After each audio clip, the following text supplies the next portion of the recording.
Hello everyone. आज हम एक ऐसे शख्स की बात करने लगे हैं जो बहुत ही मशहूर हैश फंड मैनेजर हैं। जी हाँ, उनका नाम है रे डालियो, जो ब्रिज वाटर एसोसिएट्स के मालिक हैं।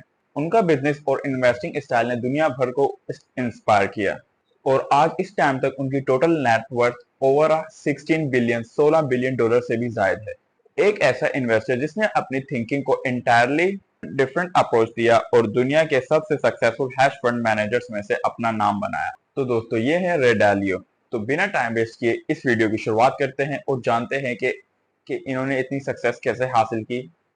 तो चलिए शुरू करते हैं।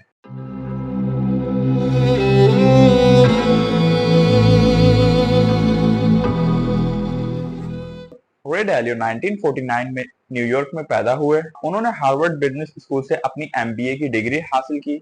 यंग एज में ही डालियो ने स्टॉक्स और ट्रेडिंग में अपनी दिलचस्पी लेना शुरू कर दी थी। लाइफ में फर्स्ट मर्तबा जब उन्होंने इन्वेस्ट करा था तो उनकी एज 12 थी। मतलब वो 12 साल की उम्र में उन्होंने अपनी फर्स्ट इन्वेस्टमेंट की थी। एक ऐसा इन्वेस्टर जिसने बचपन से ही स्टॉक मार्केट में इंटरेस्ट लेना पैदा कर दिया था, तो वो कैसे इतने बड़े हैश फंड मैनेजर नहीं बनते। इनका बनना तो मतलब जरूरी था। अब हम उनकी सबसे फेमस कंपनी की बात करते हैं, ब्रिज वाटर एसोसिएट्स के बारे में। 1975 में डालियो ने ब्रिज वाटर एसोसिएट्स अपने अपार्टमेंट से स्टार्ट ली। उसकी ब्रिज वाटर का फोकस फाइनेंशियल मार्केट को डीपली एनालाइज करने का था और माइक्रो इकोनॉमिक्स ट्रेंड को प्रेडिक्ट करने का था। पहले के 2 साल सिर्फ ब्रिज वाटर एक स्मॉल एडवाइजर फर्म थी, लेकिन धीरे धीरे आहिस्ता आहिस्ता ये ग्रो करते करते दुनिया की सबसे बड़ी हैश फंड बन गई। जहां अक्सर लोग स्मॉल फर्म से स्टार्ट लेते हैं, वहीं डालियो ने अपनी डीप मार्केट अंडरस्टैंडिंग को इस्तेमाल करके अपनी फर्म को बिलियन डॉलर्स की कंपनी बना दिया। अब हम बात करते हैं डालियो की इन्वेस्टिंग स्ट्रेटेजीज के बारे में कि उन्होंने कैसे इन्वेस्ट किया और कैसे प्रॉफिट जनरेट किए। डालियो का investment model pure alpha strategy के इर्द गिर्द था, जिसमें वो डाइवर्सिफिकेशन और लॉन्ग टर्म मैक्रो इकोनॉमिक पर फोकस करते थे। इनका यूनिक अप्रोच ये था कि मार्केट को रैशनलाइज किया जाए और उन्होंने सबको सिखाया कि रिस्क को मिनिमाइज कैसे करते हैं और प्रॉफिट्स को मैक्सिमाइज कैसे करके उससे प्रॉफिट जनरेट कर सकते हैं। तो वही डालियो की स्ट्रेटेजी ने हैश फंड इंडस्ट्री में एक नई रिवॉल्यूशन लाई और वो हर इन्वेस्टमेंट को एक डीपर एनालिसिस करते थे। अब हम बात करते हैं 2008 के फाइनेंशियल क्राइसिस में रे ने क्या रोल प्ले किया। 2008 के ग्लोबल फाइनेंशियल क्राइसिस के दौरान डालियो ने अपने क्लाइंट्स को एडवांस में ही आगाह कर दिया था कि ऐसा क्राइसिस आने वाला है फाइनेंशियल पूरे वर्ल्ड के लिए। इस वक्त ब्रिज वाटर ने मार्केट को सक्सेसफुल नेविगेट किया और उन्होंने अपने क्लाइंट्स के लिए प्रॉफिट जनरेट किए। जब दुनिया भर में फाइनेंशियल क्राइसिस का माहौल था, इन्होंने उस टाइम भी अपने इन्वेस्टर्स को प्रॉफिट जनरेट करके दिया। 2008 का फाइनेंशियल क्राइसिस एक क्रिटिकल मोमेंट था जब डालियो की एक्सपर्टाइज ने ब्रिज वाटर को एक मेजर सक्सेस बनाया। 2017 में डालियो ने अपनी बुक पब्लिश की जिसका नाम प्रिंसिपल्स था और वो उनकी लाइफ और इन्वेस्टिंग के बारे में ही थी। इस बुक में डालियो ने इंतहा परस्त ट्रांसपेरेंसी और इंतहाई सच्चाई जैसे कॉन्सेप्ट को डिटेल से समझाया। ये बुक सक्सेसफुल इंडिविजुअल्स और बिजनेस के लिए एक गाइड बन गई। डालियो ने अपने प्रिंसिपल्स को ओपनली दुनिया में शेयर किया ताकि लोग उनका प्रूवन मेथड सीख सकें और वो भी इनकी तरह सक्सेसफुल हो सकें। अब हम बात करते हैं ब्रिज वाटर की फाइनेंशियल सक्सेस के बारे में। ब्रिज वाटर का total asset under management AUM total 160 billion dollar है। मतलब ये 160 बिलियन का 160 बिलियन डॉलर का एसेट्स ये लोग मैनेज करते हैं क्लाइंट्स का, और इसी वजह से ये दुनिया का सबसे बड़ा हैश फंड मैनेजर भी बन चुका है। फर्म में मल्टीपल इकोनॉमिक डाउनटर्न के दौरान भी अपनी प्रॉफिटेबिलिटी मेंटेन रखी और डालियो की लीडरशिप के नीचे ग्रो किया।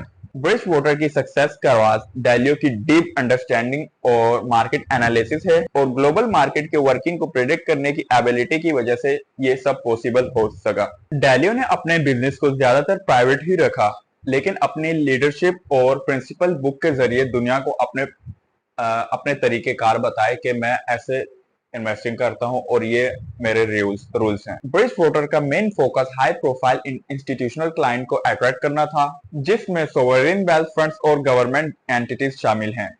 वही डालियो ने अपना नाम मार्केट में बिल्कुल प्राइवेट रखा और एक्सक्लूसिव हैश फंड मैनेजर के तौर पर रखा, जिसमें वो सिर्फ हाई प्रोफाइल क्लाइंट्स को ही टारगेट किया करते थे। रे डालियो की नेटवर्थ इस टाइम 2024 में 16 बिलियन डॉलर से भी ज्यादा है और उनके ज्यादातर प्रॉफिट्स हैश फंड से ही आए हैं। डालियो ने अपने पर्सनल वेल्थ को मल्टीपल एसेट क्लास में डाइवर्सिफाई किया, जिसमें रियल एस्टेट और फिलैंथ्रोपी के लिए बड़े कॉन्ट्रीब्यूशंस शामिल हैं। एक ऐसा इन्वेस्टर जो सिर्फ बिलियन डॉलर रिटर्न्स ही नहीं कमाता बल्कि अपनी वेल्थ का बड़ा हिस्सा दुनिया के अच्छे कामों में भी डोनेट करते हैं।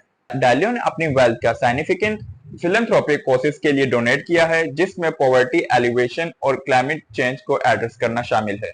उनका डालियो फाउंडेशन दुनिया के मेजर ह्यूमैनिटेरियन प्रोजेक्ट्स को सपोर्ट करता है। रे डालियो का फिलैंथ्रोपिक साइड उनको एक बिजनेसमैन के साथ साथ एक अच्छा इंसान भी बनाता है। अब हम बात करते हैं इनको क्या क्या चैलेंजेस आए, क्योंकि ऐसा कोई सक्सेसफुल हो ही नहीं सकता जिसके बीच में कोई चैलेंजेस और सेटबैक्स ना आए हो। तो इनके भी बीच में काफी सेटबैक्स और चैलेंजेस आए, लेकिन इन्होंने उनका डट के मुकाबला किया और सक्सेस को हासिल किया। डालियो के कैरियर में कुछ ऐसे मोमेंट्स भी आए जब मार्केट ने उनकी एक्सपेक्टेशन के अगेंस्ट रिएक्ट किया, लेकिन उन्होंने हर बार अपनी स्ट्रेटजीज पर फोकस करके ग्रो किया। डालियो का बिलीफ है कि फेलियर एक लेसन है, कोई चैलेंजेस या कोई रुकावट नहीं, और उन्होंने अपने सेटबैक्स और चैलेंजेस को एक ग्रोथ की अपॉर्चुनिटी के तौर पे देखा, कोई मुश्किल नहीं समझा उसको। अगर कोई चैलेंज आता है तो उसको ऐसा ही देखना चाहिए, मतलब उसको मुश्किल में देखोगे तो आप उधर ही स्टक हो जाओगे। तो रे डालियो ने इसकी मिसाल है कि आपके आगे मुश्किल भी है, चैलेंजेस भी है और सेटबैक्स भी है, तो हमेशा आगे ही बढ़ते रहना है, वो खुद ही दूर होते जाएंगे आपसे।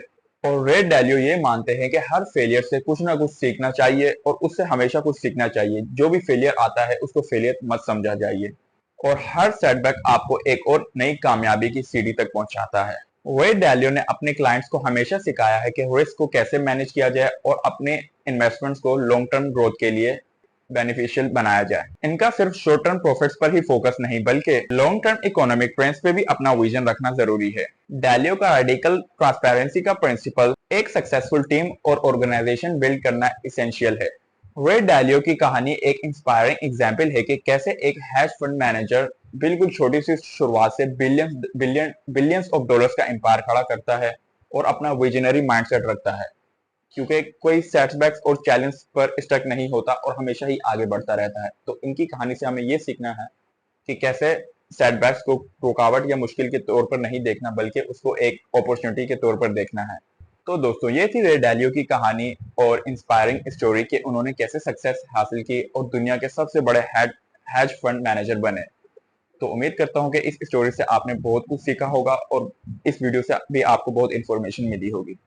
तो अगर आप तो दोस्तों, आज के लिए इतना ही। अगर ये मेरी वीडियो आप फर्स्ट टाइम देख रहे हैं तो अगर वीडियो आपको अच्छी लगे तो इसको लाइक कीजिएगा। मुझे कमेंट करके भी बता सकते हैं कि नेक्स्ट केस स्टडी किस कंपनी, किस ब्रांड या किस पर्सन पे की जाए, तो मैं उनकी डिटेल पे केस स्टडी बनाकर आपके सामने लाऊंगा। तो आज के लिए इतना ही, मिलते हैं एक और नई वीडियो में, तब तक के लिए ओके, जय हाफिज। Oh, I don't know.